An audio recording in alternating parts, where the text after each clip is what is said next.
Assalamualaikum warahmatullahi wabarakatuh.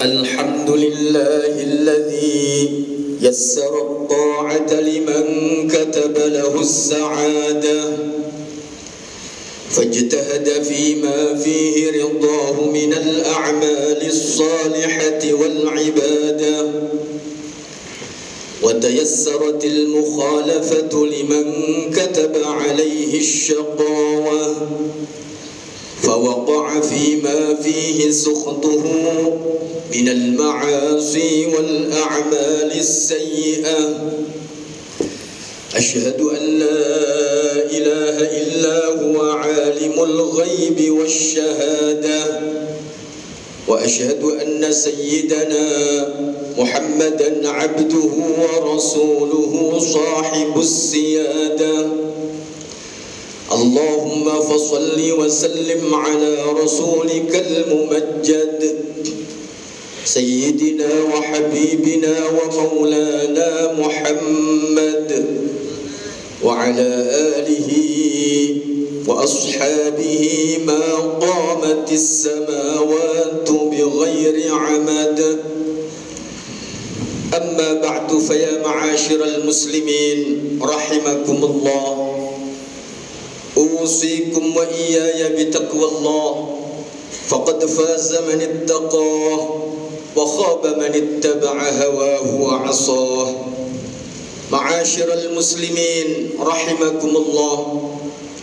Marilah kita bersama-sama selalu berusaha meningkatkan ketakwaan kita kepada Allah Subhanahu wa ta'ala dengan menjalankan semua perintah-perintahnya dan menjauhi semua larangan-larangannya. Sungguh berbahagia orang-orang yang mau bertakwa kepada Allah, dan sungguh merugi orang-orang yang mengikuti ajakan hawa nafsunya dengan melakukan maksiat kepada Allah Subhanahu wa ta'ala. Selanjutnya, kita pada saat-saat ini sedang berada di dalam bulan Sya'ban. Bulan Sya'ban adalah bulan yang dimuliakan dan diagungkan oleh Allah Subhanahu wa ta'ala. Bulan yang banyak barokahnya, banyak kebaikan-kebaikannya. Ini sesuai dengan namanya Sya'ban, yang artinya adalah kebaikan yang banyak bercabang dari bulan Sya'ban.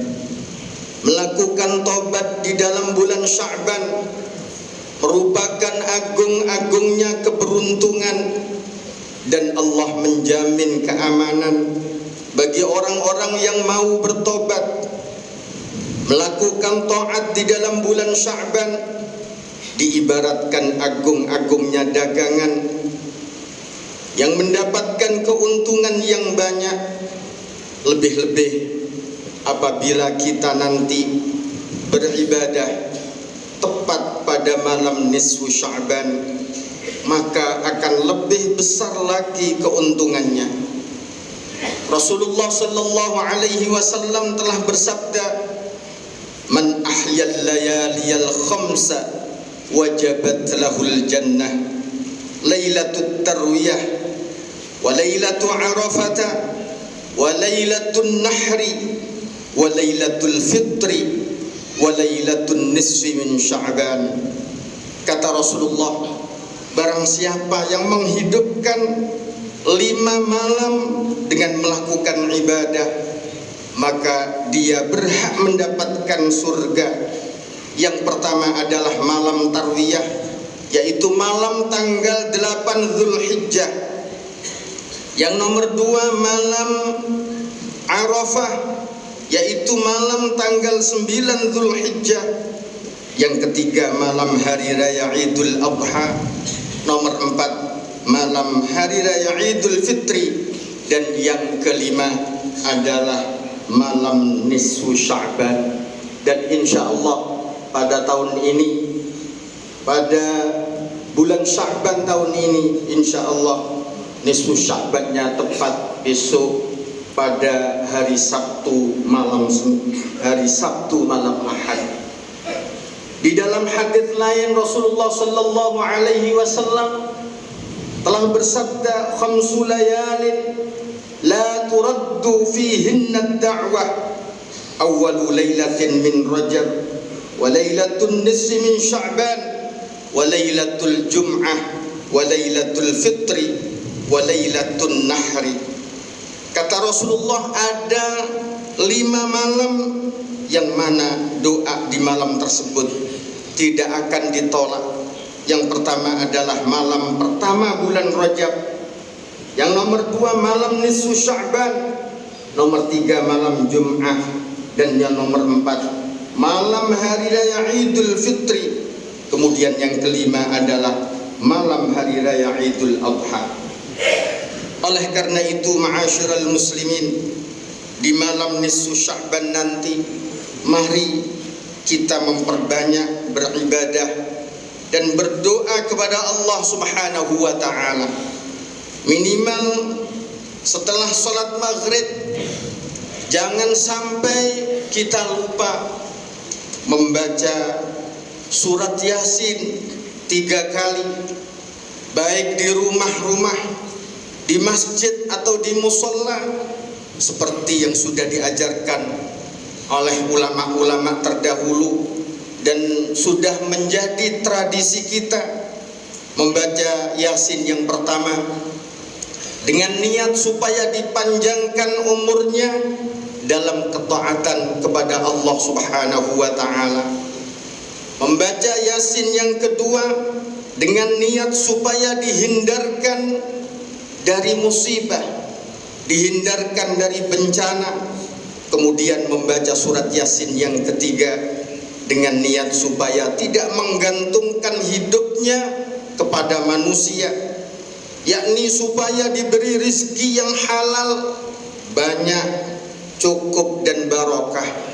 Setiap membaca surat Yasin 1 kali, kemudian diikuti dengan membaca doa malam nisfu Sya'ban, yang tujuannya adalah agar nasib kita yang jelek-jelek dirubah menjadi baik, dan yang sudah baik mudah-mudahan ditetapkan baik atau bahkan dirubah menjadi lebih baik. Ma'asyiral muslimin rahimakumullah, membaca surat Yasin atau membaca Al-Quran secara keseluruhan dengan niat mencari atau meminta kebaikan dunia dan akhirat kepada Allah, itu tidak apa-apa dan tidak ada larangan. Ini perlu saya sampaikan, sebab sebagian kelompok aliran ada yang mengatakan bahwa hal ini hukumnya adalah haram, dilarang, atau bid'ah sayyi'ah, bid'ah yang buruk. Padahal mereka mengatakan haram itu hanya berdasarkan karena tidak ada dalilnya. Dikatakan oleh Abuya As-Sayyid Muhammad Ibni Alawi Al-Maliki rahimahullah di dalam kitabnya Madza fi Sya'ban, aqulu inna hadhihi ad-da'wa hiya bi nafsiha batilah li'annaha mabniyatun ala qawli la dalila alayhi wa fihi tahakkumun wa tahjirun li fadlillahi wa rahmatih. Kata Abuya As-Sayyid Muhammad, saya katakan sesungguhnya pernyataan seperti ini justru yang tidak benar, karena mengharamkan sesuatu hanya berdasarkan sebab tidak ada dalilnya. Sebab pernyataan seperti ini berarti mengatur dan membatasi anugerah dan rahmat Allah Subhanahu wa ta'ala. Adapun yang benar adalah sesungguhnya tidak ada larangan menggunakan Al-Quran, zikir-zikir dan doa-doa untuk tujuan dunia, untuk tujuan pribadi dan kebutuhan-kebutuhan yang lain, asalkan ba'da ikhlasin niyah lillah, setelah mengikhlaskan niat karena Allah Subhanahu wa ta'ala. Jadi syarat utamanya adalah ikhlasun niyah fil amal lillahi ta'ala, ikhlasnya niat di dalam beramal karena Allah Subhanahu wa ta'ala. Dan ini adalah kewajiban di semua ibadah seperti sholat, zakat, haji, jihad, berdoa, dan juga membaca Al-Quran. Maka di dalam sahnya beramal harus dengan ikhlasnya niat karena Allah Subhanahu wa ta'ala, tanpa adanya perbedaan pendapat di antara para ulama. Karena apabila amal ibadah itu tidak ikhlas karena Allah Subhanahu wa ta'ala, maka amal ibadah tersebut ditolak. Allah Subhanahu wa ta'ala telah berfirman di dalam Al-Quran, "Wa ma umiru illa liya'budullaha mukhlishina lahuddin." Mereka tidak diperintahkan kecuali beribadah kepada Allah dengan ikhlas lillah, semata-mata karena menjalankan agama. Tetapi tidak ada larangan, tidak apa-apa seseorang itu menambahkan atau menyisipkan permintaan dan kebutuhannya pada amal ibadahnya yang telah disertai dengan ikhlasnya niyah lillahi ta'ala. Seperti orang yang membaca surat Yasin atau surat yang lain dari Al-Quran lillahi ta'ala, misalkan membaca surat Yusuf, membaca surat Maryam, ketika ada orang hamil, dengan menambahkan atau menyisipkan permintaan agar diberikan keberkahan di dalam umurnya, barokah dalam hartanya dan barokah dalam kesehatannya, maka hal itu tidak apa-apa. Dan orang itu telah melalui jalan yang baik dengan syarat tidak meyakini bahwa hal tersebut disyariatkan dengan aturan-aturan khusus. Maka boleh seseorang membaca surat Yasin 3 kali misalkan, 30 kali atau 300 kali. Bahkan boleh seseorang membaca Al-Quran secara keseluruhan ikhlas lillahi ta'ala, disertai dengan permintaan agar kebutuhan dan harapan-harapannya terpenuhi, kesusahannya dihilangkan, penyakitnya disembuhkan, dan hutang-hutangnya terbayarkan. Maka hal tersebut tidak ada yang salah, sebab Allah Subhanahu wa ta'ala mencintai seorang hamba yang meminta segala sesuatu, bahkan sampai meminta garam untuk makanan dan perbaikan tali sandalnya.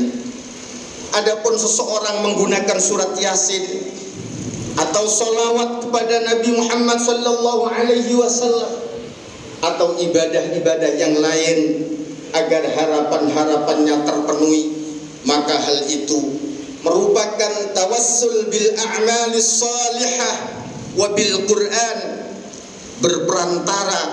berperantaraan dengan amal-amal soleh dan juga dengan Al-Quran. Bahkan hal tersebut lebih diharapkan bisa dikabulkan oleh Allah Subhanahu wa ta'ala dan harapan-harapannya cepat-cepat terpenuhi. Ini berdasarkan hadis yang menceritakan tentang 3 orang yang menginap di dalam gua, kemudian pintu guanya tertutup oleh batu yang besar sehingga membuat 3 orang itu tidak bisa keluar.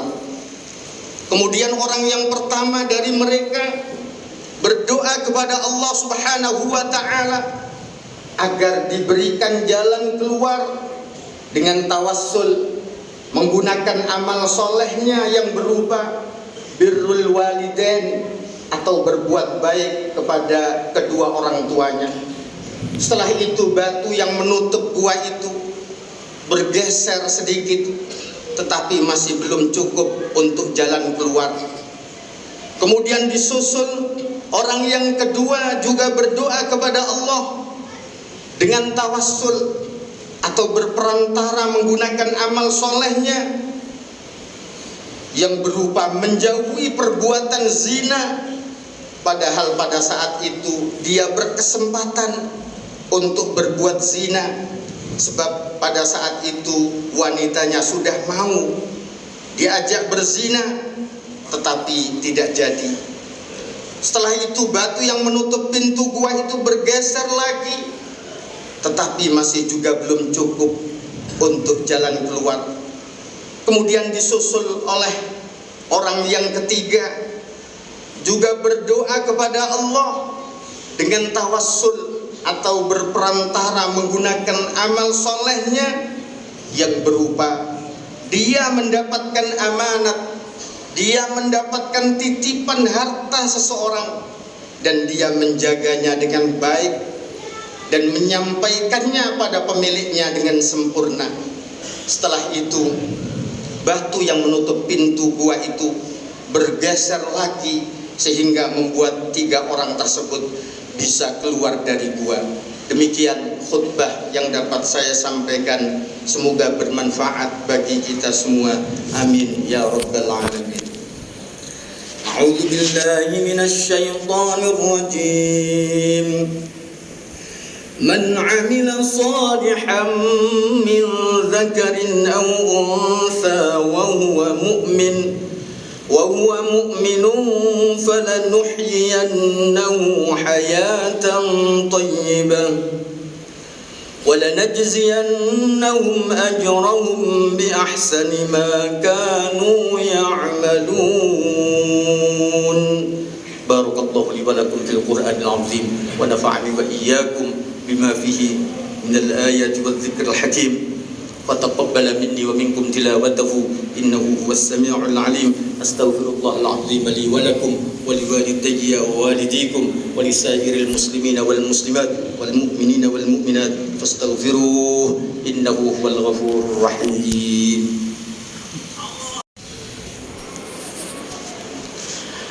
الحمد لله حمدا كثيرا كما أمر.